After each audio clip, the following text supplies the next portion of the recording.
जय राधा माधव कुंज बिहारी।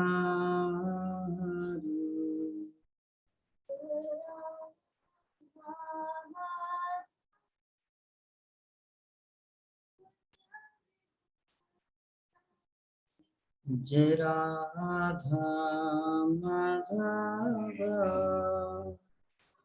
कुंज बिहारी।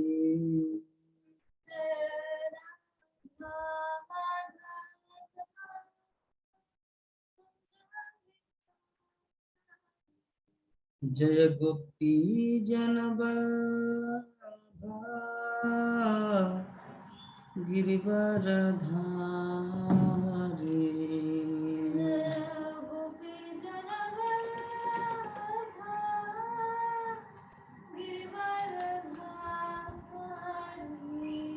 यशोदानंदन व्रज जनरंजना।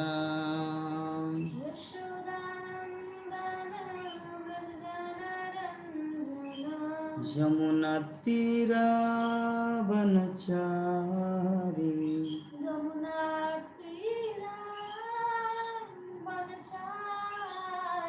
यमुना तीरा वनचारी।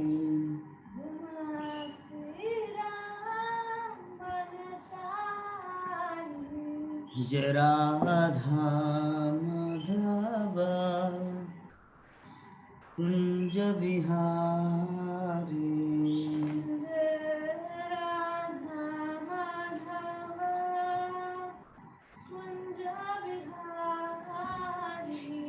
हरे कृष्णा कृष्णा कृष्णा हरे हरे, हरे राम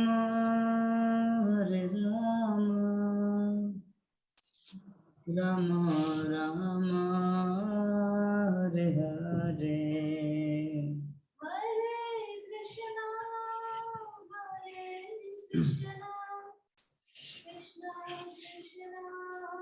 हरे कृष्णा प्रभु जी, दंडवत प्रणाम।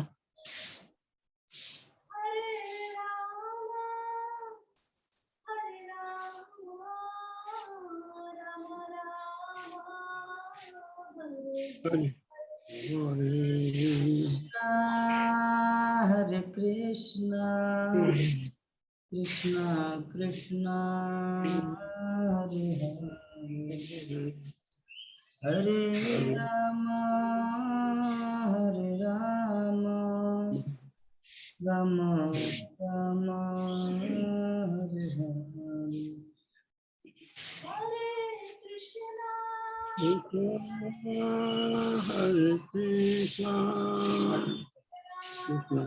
कृष्णा हरे हरे, हरे राम हरे हरे। कृष्ण कृष्ण हरे हरे, हरे राम राम राम हरे हरे। कृष्णा हरे हरे, हरे राम राम राम हरे। हरे कृष्णा कृष्णा कृष्णा हरे हरे, हरे राम राम राम हरे हरे। कृष्णा कृष्णा कृष्णा हरे हरे, राम राम हरे हरे। हरे कृष्णा कृष्णा कृष्णा हरे हरे, हरे राम राम राम हरे हरे। हरे कृष्णा कृष्णा कृष्णा हरे हरे, हरे राम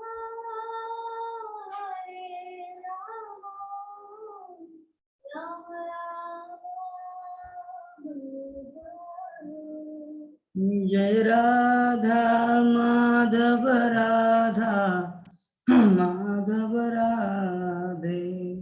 जय राधा माधव माधव राधे। जय पंचतत्व पंचतत्व पंचतत्व जय पंचतत्व। जय पंचतत्व पंचतत्व पंचतत्व जय पंचतत्व। जय गौरनिताय गौरनिताय गौरनिताय जय गौरनिताय। जय गौरनिताय गौरनिताय गौरनिताय जय गौरनिताय। जय जय प्रभुपाद प्रभुपाद प्रभु। ओम नमो भगवते वासुदेवाय। ओम नमो भगवते वासुदेवाय। ओम नमो भगवते वासुदेवाय। ओम नमो भगवते वासुदेवाय। नमो भगवते वासुदेवाय। नमो भगवते वासुदेवाय। नारायणं नमस्कृत्य नारायणं नमस्कृत्य चैव नरोत्तमं नरं चैव नरोत्तमं देवीं सरस्वतीं व्यासं देवीं सरस्वतीं व्यासं ततो जयमुदीरये। ततो जयमुदीरये। नष्टप्रायेषु अभद्रेषु नष्टप्राय अष्टप्रायेषु भद्रेषु तं भागवत सेवया नित्यं नित्यं भागवतस्य सेवया भवति उत्तमा श्लोके भगवति उत्तमश्लोके भक्ति लोके भवति। भक्तिर्भवति नष्टिके। श्रीमद्भागवत प्रथम स्कंद 13 अध्याय श्लोक संख्या 26।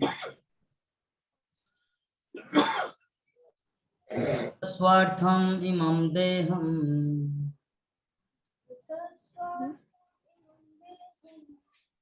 विरक्तो मुक्त बंधना आने रहा अभिज्ञात गतिर्ज्ञात सबे धीर उदाहृता गतस्वार्थम इमं देहम विरक्तो मुक्त बंधना विरक्तो मुक्त बंधना अभिज्ञात गतिर्जयात् सबे धीर उदाहृता। हरे कृष्ण। हरे कृष्ण प्रभु जी। पढ़िए। कत स्वार्थमिमं देहं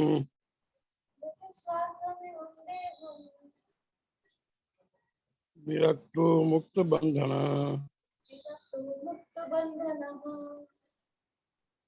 अविज्ञात अविज्ञात गतिर्जयात्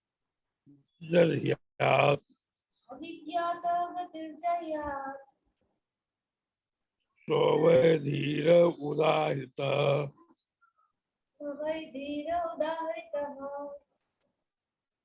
हरे कृष्ण। गतस्वार्थमिमं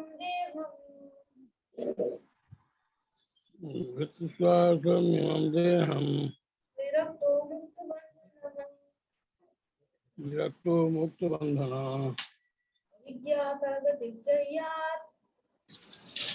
विज्ञात गतिर्जरियात् सोवधीर उदाहृतः उदाहृतः। सोवधीर उदाहृतः। हरे कृष्ण। हरे कृष्ण। अनुवाद और तात्पर्य पढ़िए प्रभु जी।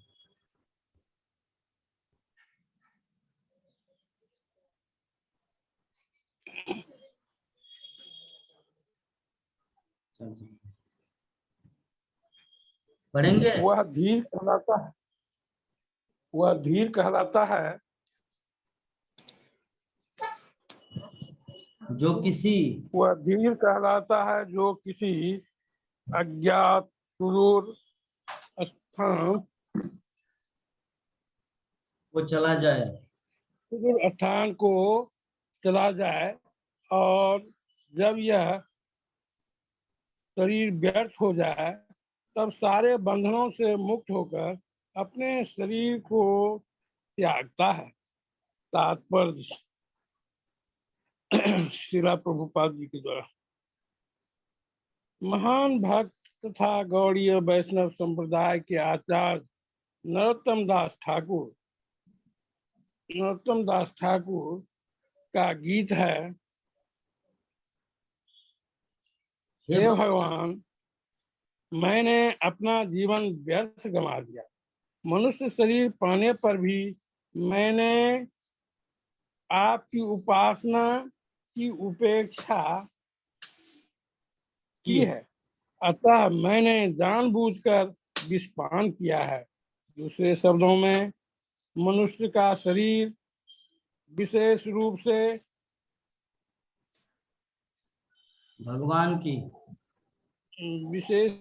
भगवान की भक्तिमय सेवा के ज्ञान के अनुशीलन के लिए मिला है। इसके बिना जीवन चिंताओं से भरा तथा कष्टमय बन जाता है। अतएव जिसने ऐसे सांस्कृतिक कार्यकलापों के बिना ही अपना जीवन गंवा दिया हो तो उसे सलाह दी जाती है कि वह मित्रों तथा संबंधियों को बताए बिना घर छोड़ दे और इस तरह परिवार, समाज, देश इत्यादि के बंधनों से मुक्त हो ले तथा ऐसे अज्ञात स्थान में शरीर का त्याग करे जिसे लोग यह न जान सकें कि कब और कैसे उसकी मृत्यु हुई। धीर का अर्थ है जो बहुत उत्तेजित किए जाने पर भी विचलित न हो। मनुष्य अपनी पत्नी और बच्चों के साथ अपने ऊपर बढ़ाई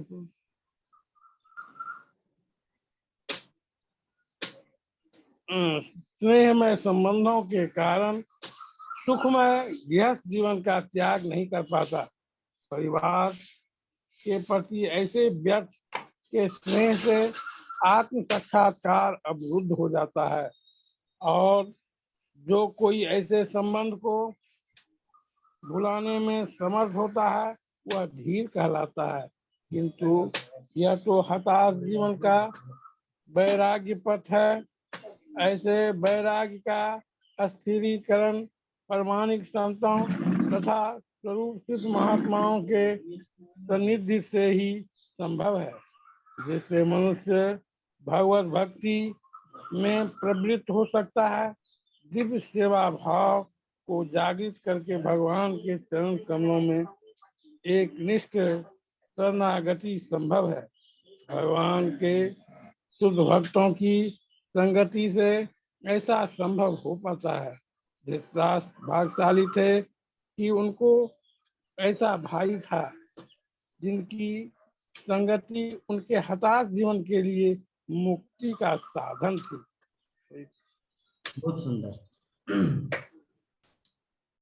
तो सर्वप्रथम हम लोग जो पिछले दिन अर्थात परसों जिस टॉपिक के ऊपर आलोचना किए थे, श्लोक संख्या 24 और 25, उसका ओवरव्यू थोड़ा प्रदान करें। हमारे नंद किशोरी माता जी बोलेंगे क्या क्लास हुआ था हमारा परसों को।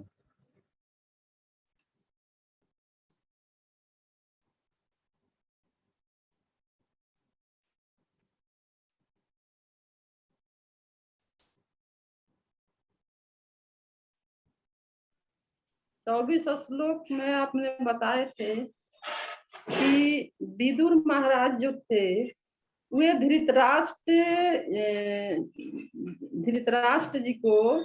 धृतराष्ट्र महाराज को स्मरण माने याद दिला रहे हैं कि आपने उन लोगों के साथ कैसा मतलब व्यवहार किए, आपने गड्ढा को खोदे, यानी आपको अगर सोच ठीक रहता है आपका तो आप इस तरह से नहीं करते।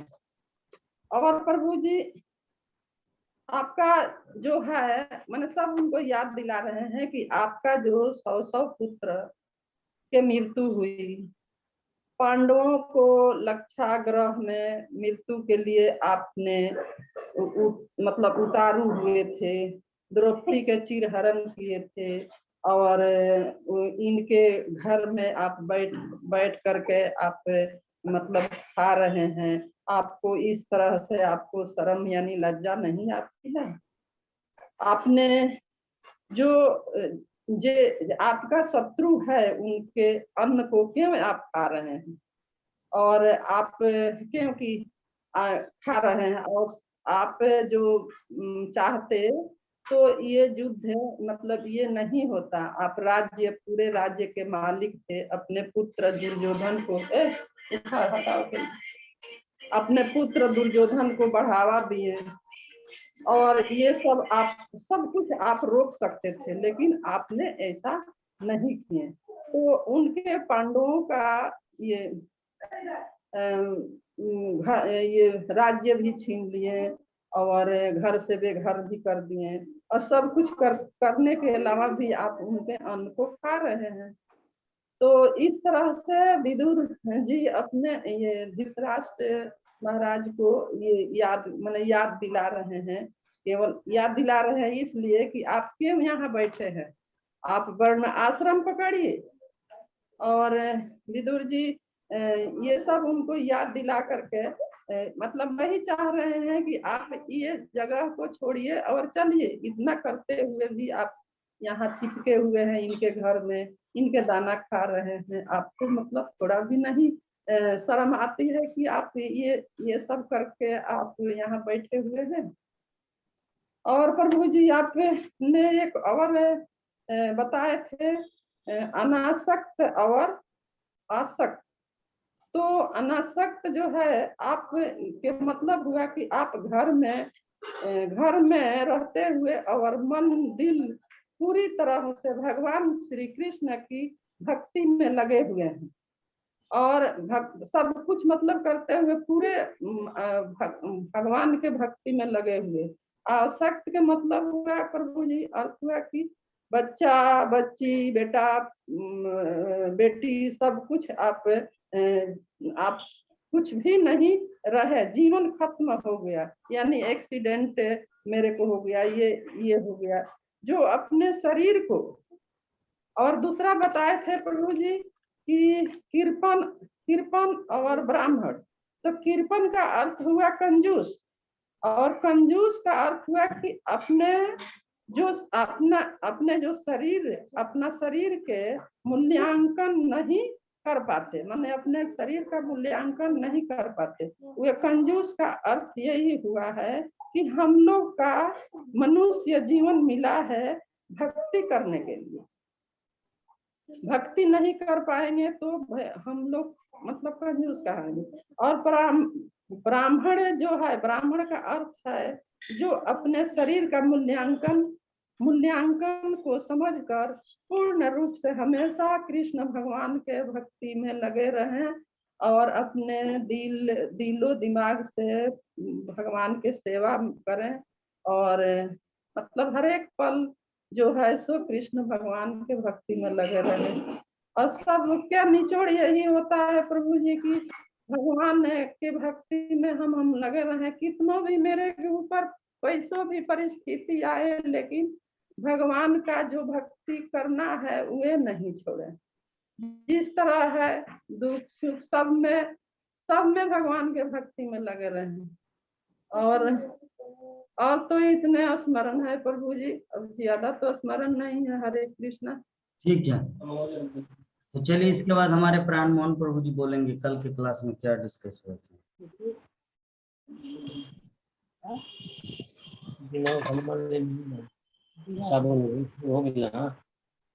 हरे कृष्णा प्रभु जी, दंड प्रणाम। कहाँ से आवाज आ रहा है आपकी तरफ से प्रभु? हमारे यहाँ से हम्म, तो कोई नहीं है प्रभु जी, अगर बगल तो। बोलिए। कल आपने अ, दो तरह के मनुष्य बताए, हम्म, एक कृपण और एक ब्राह्मण। तो कृपण वो होता है जो कि अपने शरीर का मूल्यांकन नहीं कर पाता है और जो है वह भगवान की भक्ति में नहीं लग करके अपने शरीर को सजाने में, हैं, काम वासना में, और जो है लोग इसके लिए दवा भी खाकर दवा भी खाता है और दवा खा करके जो है काम वासना में लगा हुआ रहता है। तो ये सब नहीं होना चाहिए, ये सब नहीं करना चाहिए और हमें भगवान की भक्ति में लगना चाहिए। अब ब्राह्मण वो है जो कि अपने पति का मूल्यांकन करता है और सही मूल्यांकन करके वो हमेशा सतत जो है भगवान की भक्ति में ही लगा रहता है, कृष्ण भक्ति में, और भगवान की भक्ति करता है। बस इतना ही प्रभु। क्यों इतना? और थोड़ा बोलिए ना, और भी तो बहुत कुछ पॉइंट था। मैं 1.5 घंटा बोला था। पॉइंट तो बहुत कुछ है, पॉइंट तो बहुत कुछ है, माता जी भी बोली प्रभु और याद नहीं रहता है कल से आप ही को पहले लगाएंगे क्या? जी। पहले कल से आप ही को पहले लगाएंगे, उसके बाद माता जी को, क्या? आइए, ठीक। नहीं तो आप बहाना कर देंगे सब तो माता जी बता दिए और क्या है। नहीं, माता जी जो बताई गलत नहीं बताई, क्योंकि विदुर ने तो सब उनको समझा ही दिया, कह ही दिया कि जो है आप ने जो है ये सब गलत काम किया है, जो नहीं करना चाहिए था, क्योंकि आपने पांडवों के साथ यथोचित न्याय नहीं किया था, हम्म, सदैव उनको कष्ट देने का ही आपका ध्येय रहा था। हम्म, भीम को भी विष पिला करके मारने की चेष्टा की थी, द्रौपदी का भी चीर हरण किया था, और लक्षागृह में भी बम ब्लास्ट कराने की योजना थी, सबको मारने की योजना थी। लेकिन जो भगवान के भक्त होते हैं वो जो है भगवान की भक्ति में रह करके अपना सदैव जीवन यापन करता है और भगवान उनकी रक्षा भी करता है, रक्षा का उपाय भी बताते हैं। इसलिए वो सदैव बचते रहे और आप हमारे कहने के अनुसार नहीं चले, हमारे मतलब सलाह को आपने कभी स्वीकार नहीं किया, सदैव हमारे सलाह का अवहेलना किया।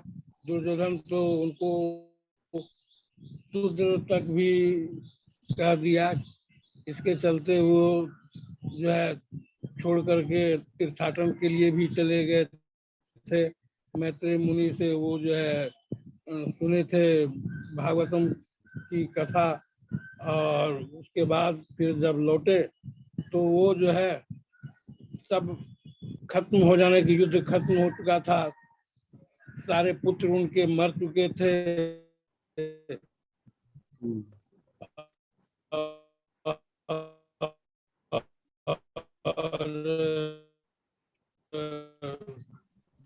खास करके जो और दुशासन प्रकार लोग मारे गए। तो ये सारी बातें तो पहले ही बताए थे प्रभु जी। ठीक है, बहुत सुंदर। ठीक है, तो हमारे बीच में प्रभु जी आए हैं टोपी पहन के। प्रभु जी हरे कृष्णा, थोड़ा अपना परिचय दीजिए।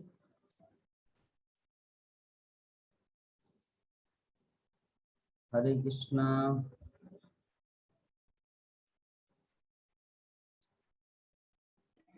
हरे कृष्णा प्रभु जी। हरे कृष्णा।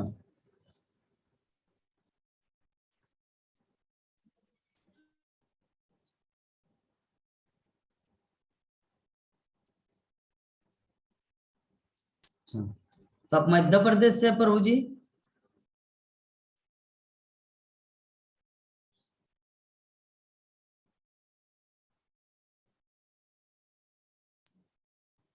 ठीक है,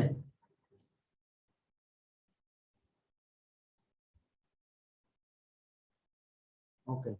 तो हम लोग शुरू करते हैं हमारा आज का श्रीमद् भागवतम की कथा।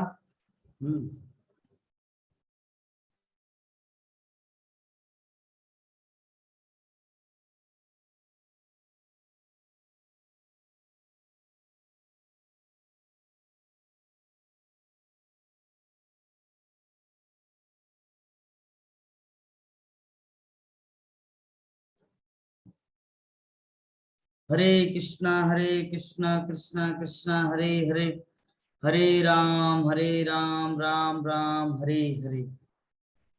तो आज का जो हमारा श्लोक है श्रीमद् भागवतम प्रथम स्कंद 13 अध्याय श्लोक संख्या 26। तो 26 श्लोक में विदुर अपने भाई धृतराष्ट्र को बोल रहे हैं कि बुद्धिमान व्यक्ति कौन है और धीर व्यक्ति कौन है।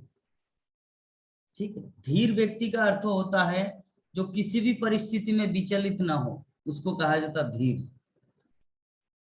ठीक है, अधीर मतलब चंचल और धीर मतलब शांत। तो शांत प्रकृति के व्यक्ति और चंचल प्रकृति के व्यक्ति। आवाज पूरा क्लियर आ रहा है प्रभु जी, माता जी? हरे कृष्णा। हरे कृष्णा आ रहा है वीडियो। अच्छा, ठीक है प्रभु जी। बहुत सुंदर आ रहा।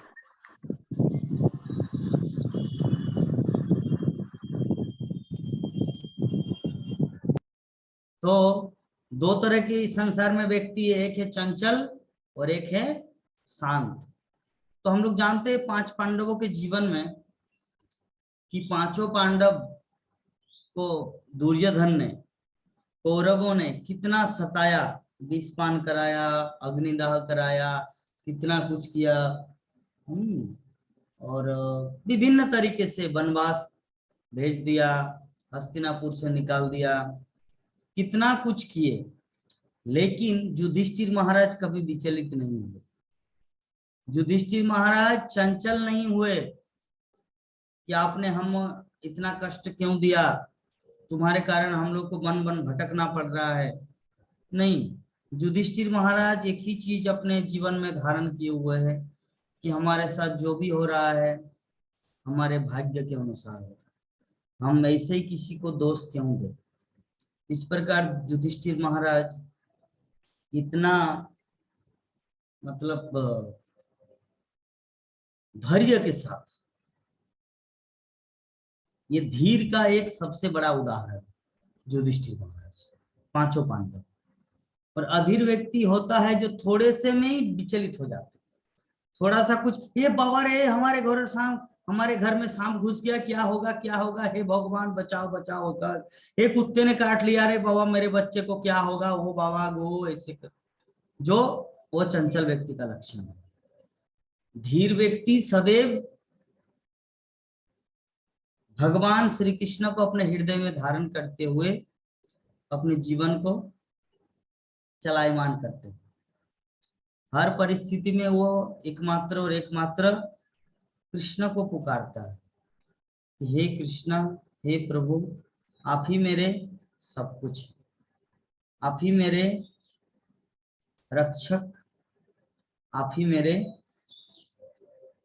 दाता, आप ही मुझे दे रहे, आप ही मुझे खिला रहे, आप ही मुझे पिला रहे, एवरीथिंग, सब कुछ आपके द्वारा ही मुझे प्राप्त हुआ। तो जो धीर व्यक्ति होता है, जो शांत व्यक्ति होता है, वो हमारे जीवन में कुछ भी सुख आए वो भगवान को क्रेडिट देता है। अरे मेरे पास कहाँ की पुण्य है जो मेरे जीवन में इतना सुख या मेरे जीवन में इतना समृद्धि आए। ये तो कृष्ण की हेतु की कृपा है जो हमारे जीवन में इतनी सुख और समृद्धि आ रही है। ठीक है, तो जो विचारवान व्यक्ति होता है, शांत व्यक्ति होते हैं, धीर व्यक्ति होते हैं, वो सदैव हर परिस्थिति में एकमात्र और एकमात्र कृष्ण को क्रेडिट देता है, भगवान श्री कृष्ण को क्रेडिट देता है। किंतु जो अधीर है वो अगर उनके जीवन में कभी सुख आए, बोले कि ये मेरे किया हुआ कर्म है। मैं अगर इस तरह मन नहीं लगाता टमाटर, तो इतना बड़ा बड़ा टमाटर का फल आता और बाजार में बेचते और पैसा होता नहीं। ये सब तो मेरे किए के कर्म है। तो जो मूर्ख होते हैं वो सब कुछ अपने ऊपर क्रेडिट लेते हैं, और जो बुद्धिमान व्यक्ति होते हैं वो भगवान श्री कृष्ण को क्रेडिट देते हैं। तो धृतराष्ट्र के संबंध में विदुर एक ही चीज बोलना चाह रहे हैं कि आपने अपने जीवन में सारा जीवन कृष्ण भक्ति तो किया नहीं, साथ साथ में दूसरों को कष्ट दिया, पांचों पांडवों को रुलाया, कितने जगह उनको भटकाया, वनवास दिया। तो अभी जो आपकी जो स्थिति है, जीवन के अंतिम क्षण में भी अगर कृष्ण भक्ति न करे, न किया जाए, तो आपका जीवन जो है ना व्यर्थ चला जाएगा। इसीलिए बुद्धिमान व्यक्ति वो होता है, धीर व्यक्ति वो होता है जो अज्ञात में ही किसी सुदूर स्थान में चले जाए और भगवान श्री कृष्ण की भक्ति करना शुरू कर। अभी किसी किसी के मन में प्रश्न उठ सकता, प्रभु जी तो हम लोग क्या मूर्ख है जो घर में बैठे हुए भक्ति कर रहे हैं? आप जो बोल रहे हैं कि शास्त्रों के अनुसार इस श्लोक में कहा गया है कि बुद्धिमान व्यक्ति वो है जो सुदूर स्थान में चले जाए, अपने घर परिवार के सारे रिश्ते नाते को तोड़ दे और कृष्ण की भक्ति में लीन हो जाए। तो अभी प्रश्न उठ सकता है, प्रश्न कि प्रभु जी तो हम लोग क्या है, हम लोग मूर्ख हैं? तो यहाँ पे बताया गया है कि एक्चुअली हम लोग मूर्ख नहीं है। अगर कोई गृह था को बोने था को सौदा भरी बोले डा, चाहे कोई घर में रहे, चाहे कोई वन में रहे, चाहे कोई सन्यासी रहे, चाहे कोई गृहस्थ हो, अगर वो अपने जीवन में हरि का नाम उच्चारण करता है, अगर वो जिह्वा में हरे कृष्णा कृष्णा कृष्णा हरे हरे, हरे राम राम राम हरे हरे, ये हरे कृष्ण महामंत्र का अगर कोई कीर्तन करता है, वो व्यक्ति परम बुद्धिमान है, वो व्यक्ति परम बुद्धिमान है। चाहे वो घर में रहे, चाहे वो बाहर में रहे, ये चीज को समझना है। तो नरोत्तम दास ठाकुर जो हमारे परम वैष्णव आचार्य है, उन्होंने अपने गीत में लिखा है, हरि हरि विफले जन्म गुआइन, मनुष्य जन्म पाइया, राधा कृष्ण न भजिया, हम जाने सुने विष खाइनो। तो हमारे परम आचार्य नरोत्तम दास ठाकुर उन्होंने बताया कि ये जो मनुष्य तन, ये जो मनुष्य शरीर हम सबको प्राप्त हुआ है, हे हरि, मैंने बैठते ही अपने जीवन को गंवा दिया। क्यों गंवाया? क्योंकि मैं आपकी कथा का श्रवण नहीं किया, भागवतम की कथा नहीं सुने, और मैंने बैठते ही अपने जीवन को गंवा दिया। क्योंकि मनुष्य जीवन का अर्थ क्या है? मनुष्य जीवन पाइया, राधा कृष्ण न भजिया, हम जाने सुने विष खाइए। मतलब मनुष्य जीवन मिला है एकमात्र और एकमात्र कृष्ण को पाने से, लेकिन हम लोग मनुष्य जीवन प्राप्त करके कृष्ण को छोड़ के बाकी सब कर रहे हैं, लेकिन कृष्ण भक्ति को छोड़। हरे कृष्णा कृष्णा हरे हरे, हरे राम राम राम हरे हरे। तो हम लोग डिस्कस कर रहे थे, नरोत्तम दास ठाकुर जो हमारे आचार्य हैं, कि हे हरि, मैंने बैठे ही अपने जीवन को गंवा दिया, मनुष्य जीवन मिला लेकिन फिर भी। तो ये जो है ना, हमारे आचार्यगण जो कुछ लिखे हैं, वो लोग दूरदृष्टा है। उन लोगों को पता है कि प्रत्येक मनुष्य के जीवन में यही फीलिंग है। राममोहन प्रभु जी क्या सोच रहे कि नहीं नहीं प्रभु जी, मैं अपना जीवन सार्थक किया, मैं तो छोटे से ही, बचपन से ही कृष्ण भक्त था, सब समय हरि नाम जप कर रहा हूँ। क्या हरि प्रभु जी बोल सकते हैं? नहीं।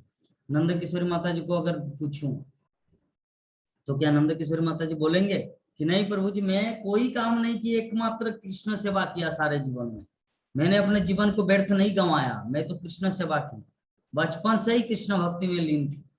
बोल सकते माता जी? नहीं।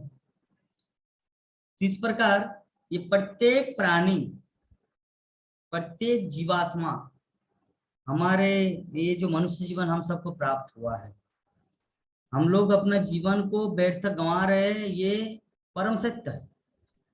क्योंकि 100% हम लोग कृष्ण को नहीं दे पा रहे। किसी भी चीज में हम लोग सक्सेस कब होते हैं? जब हम लोग उनको पूरी तरह से 100% देते हैं। 100% देते हैं तभी हम लोग भगवान श्री कृष्ण को प्राप्त कर पाते हैं। ठीक है, तो कोई भी चीज के लिए 100% जरूरी है। डॉक्टर बनना चाहेंगे, अगर आधा अधूरा काम करेंगे तो डॉक्टर बनेंगे नहीं।